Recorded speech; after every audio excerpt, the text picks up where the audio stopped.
Jadi, sebenarnya ketika kita membeli asuransi, itu biasanya ada proses diskusi dulu, dan ada proses, untuk mempelajari polis dulu.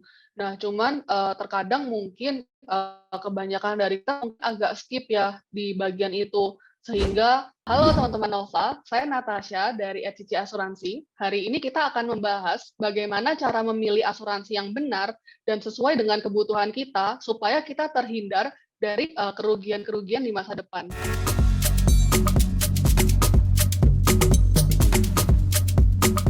Oke. Nah, sebenarnya kalau dikatakan, siap rugi atau siap kecewa, sebenarnya, hal-hal tersebut itu sebenarnya bisa diminimalisir sejak awal, Mbak Maria.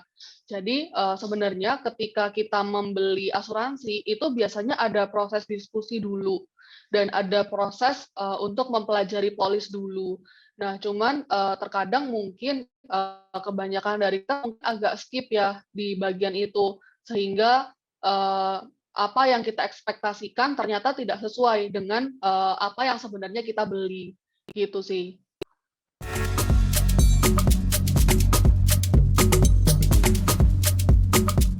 Oke. Nah, sebenarnya kalau untuk, meng-upgrade asuransi, apakah penting atau tidaknya, itu kita melihat dari, profil resiko kita.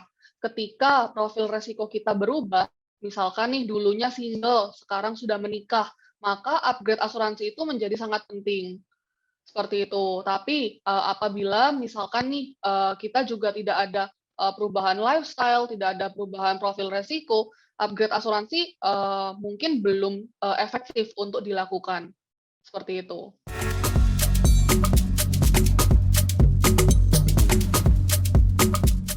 Iya. Nah, yang dipertimbangkan untuk upgrade sebenarnya cukup banyak, Mmm, tapi biasanya yang pertama itu adalah memang, status pernikahan ya.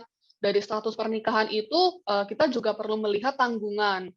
Misalkan nih, sekarang, single ya, single tapi tahun depan misalkan, belum married tapi menanggung orang tua, karena misalkan, orang tua sudah pensiun. Nah, itu juga, hal yang harus dipertimbangkan. Lalu misalkan, dulu itu, belum punya, cicilan, tapi sekarang udah punya cicilan. Nah, itu perlu dipertimbangkan juga, kayak gitu.